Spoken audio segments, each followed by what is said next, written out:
Welcome to Watch Mojo, and today we're counting down our picks for the most impactful legacies left behind by generations of world individuals. You TikTok fans, you just keep me going. Number 10, Millennials. Born between 1981 and 1996. We'll be kicking things off in the recent sphere with Millennials. There's certainly room for debate when it comes to delineating generational attributes. Hey, we need to Instagram, Snap, and tweet our asses off this weekend. We need to make the most out of being here. What? Hashtag millennial. However, it's safe to say that this generation, alongside those considered under the banner of Gen Z, are technologically savvy. The former can recall an era pre-internet, however, whereas the latter are considered to be natives to 24/7 connectivity. Every business, no matter how large and no matter how small, will be on the internet in the year 2000. Millennials, as a result, can speak to both worlds with confidence. I don't think that life was better before the internet. And not even sure if it was worse, though. Their generation is often seen as one that cares deeply for their immediate families, as well as the world around them, seeking to leave both in a better place. You want me to be a bridesmaid? If you don't want to, Do you know who you're talking to? Yes? You're talking to Winnie the Bitch. Yeah. I would love to be a bridesmaid. Yes? Yes! Number 9, the Glorious Generation. Born between 1648 and 1673. We as a society love to gently, or perhaps not so gently, needle previous generations for certain stereotypical foibles. Okay, boomer. You even know what a boomer is? You're a boomer. No. This idea is nothing new, yet still feels largely short-sighted when one thinks about just how far back the Strauss-Howe generation theory takes its data. The Glorious Generation has been defined as those with high-minded ideas about certain sectors of everyday life we may take for granted. Behold, the piano. But where did it come from? Meet Bartolomeo Cristofori, born in 1655 in the Republic of Venice. These folks helped design and popularize ideas of insurance, as well as foregoing gold and silver for paper currency with an agreed-upon value. If you're only going to lend out gold and silver, you have to have the gold and silver to lend, and that puts a ceiling on the size of your economy, which, while not absolute, is a lot more rigid than paper. The Glorious Generation sought representation at a local and national level, encouraging each other to seek political offices that could incite major change. Number 8, Generation X, born between 1965 and 1980. Change doesn't occur in a vacuum and is often initiated via the actions of previous generations.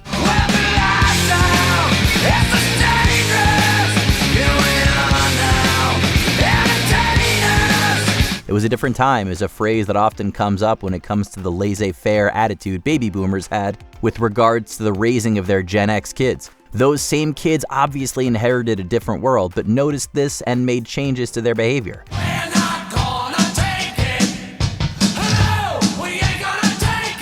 Groundswells of LGBTQIA+ rights didn't start with Gen X, but they almost certainly normalized it. They reacted very, good about it.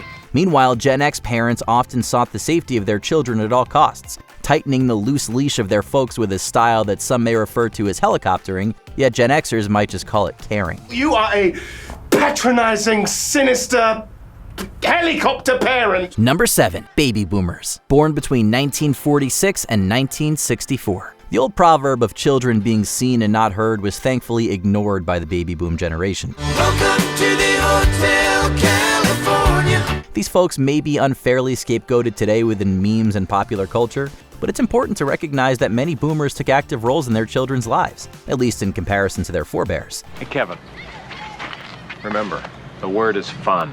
So just go on out there, and what you catch, and what you miss, okay?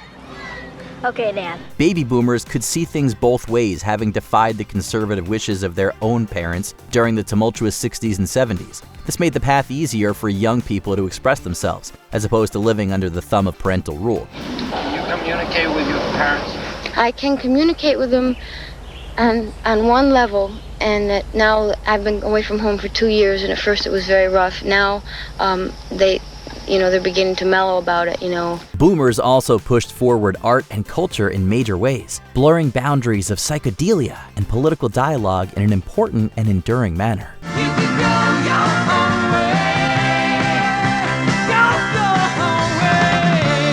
Number 6, the Reprisal Generation, born between 1512 and 1540. It's the colonization of America by post-Erickson Europeans that unites generations such as the Puritans and Elizabethans with the reprisal generation of 1512 to 1540. 502 years ago, on February 15, 1519, Don Pedro Menendez de Avilés was born in Avilés, Spain. Sailing from Spain, he landed on the shore of Florida on September 8, 1565, where he founded a new city, St. Augustine. The former's religious fervor came with them over to the original 13 colonies, while the latter pushed forward trade, conquest, and the arts. Now, Sophonisba is a fascinating character. She is one of the few women to attain prestige, notoriety as an artist in the Renaissance. Meanwhile, the reprisal generation also lived through the decline of Spain's dominant influence in Europe after their armada failed to conquer England in 1588. The Spanish found themselves in deeper waters where the already damaged fleet encountered stormy weather, which forced many ships onto rocks, destroying them. This failure helped shatter that glass ceiling and helped allow further expansion in the New World for a still very young America. Number 5, Republican Generation. Born between 1742 and 1766, the fruits of the American Revolution were harvested by members of the Republican generation, who themselves picked up the slack from the previous Liberty generation. Now for the weather report. Mr. Jefferson of Virginia. Mr. Jefferson! Oh, present, sir. It wasn't only the United States that benefited from the Republican generation, however, since those born during this time also earned fame in France with their own revolution. These generations sought individual independence from the monarchies of their day and embraced enlightened viewpoints of both political and sociological ideas. Stand with our brothers as they fight against tyranny.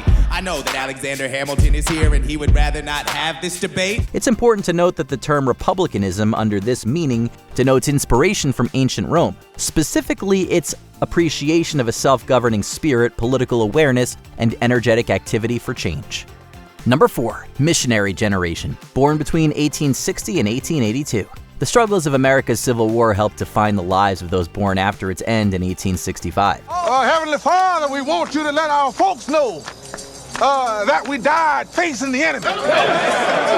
The Missionary Generation helped to change things within a fractured United States still healing during Reconstruction. Crusades for social change occurred under their watch for women's rights, union strength, and assistance for minorities. It dawned upon me with a certain suddenness that I was different from the others, or like may have in heart and life and longing, but shut out from their world by a vast veil. Education was valued, as was religious faith, with teetotalism influencing the movement for prohibition. President Roosevelt's New Deal and the establishment of Social Security was a byproduct of the missionaries, a generation with strong and sometimes controversial opinions about how things should be run. This Social Security measure gives at least some protection to 30 millions of our citizens. Number 3, the Gilded Generation, born between 1822 and 1842.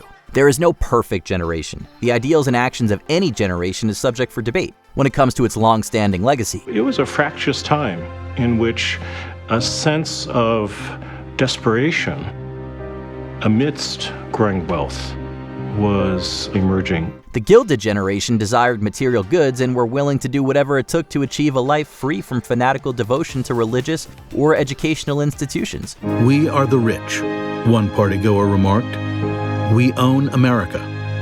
We got it, God knows how, but we intend to keep it if we can. It would be young members of the Gilded Generation that fought in America's Civil War and saw the abolishment of slavery during their lifetimes. The Speaker may vote if he so chooses. It is highly unusual, sir. This isn't usual, Mr. Pendleton. This is history. Railroads flourished, and the U.S. saw a massive influx of immigrants. This Gilded Age saw a growing disparity between the rich and the poor, however, with wages increasing exponentially for some, while remaining a moot point for the rest. Number 2, the Greatest Generation, aka the GI Generation, born between 1901 and 1927. It's some moniker, isn't it? The Greatest Generation. Many of those born during this era probably didn't believe as kids that their generation would amount to much. I have memories of the landlord coming in and saying, Mrs., where's the rent? And my mother would say, tomorrow. A generation raised during America's Great Depression, when food, jobs, and resources were scarce. It would be adults from the greatest generation that would achieve fame due to their dubious distinction of being draft age during the Second World War. All able-bodied men between 21 and 30 must register for military service. Soldiers from this generation had to become heroes, putting their lives on the line in defense of freedom against the tyrannical Axis powers. And if we call you a hero? No, I'm not the hero. I'm here to tell you that the heroes are buried over here. That said, many children of the greatest generation have come out in recent years to reveal the trauma of being raised by strict parents who endured too much, too young, and paid the price. Before we continue, be sure to subscribe to our channel and ring the bell to get notified about our latest videos. You have the option to be notified for occasional videos or all of them. If you're on your phone, make sure you go into your settings and switch on notifications. Number 1. The Humanist Generation, born between 1461 and 1482. This is only the second generation to be explored within Strauss and Howe's theory. Just after the Arthurian generation, the movement came to be known as Humanism because of its emphasis on the human mind and body. The Humanist Generation was responsible for some of history's greatest artists and thinkers, from Michelangelo in Italy to Poland's Copernicus to Sir Thomas More of England. This country is planted thick with laws from coast to coast, man's laws, not God's, and if you cut them down, and you're just the man to do it, do you really think you could stand upright in the winds that would blow then? The hardships of a life lived during the Middle Ages was notably brightened with the Renaissance, and many members of the Humanist Generation would teach or promote artistic endeavors. The methods artists and educators used in the Renaissance were driven by the skill of human observation. Quality of life was favored by humanists, which was a refreshingly optimistic outlook during an age where virtually nothing, not even tomorrow, was guaranteed. Did you learn anything new about any generation that may have changed any of your preconceived notions? Let us know in the comments. How are you feeling about your baby being part of Generation Beta? Oh, I think it's pretty exciting that, my child will be born in like the second quarter of the century, and I wonder how advances in technology and culture will impact, his life.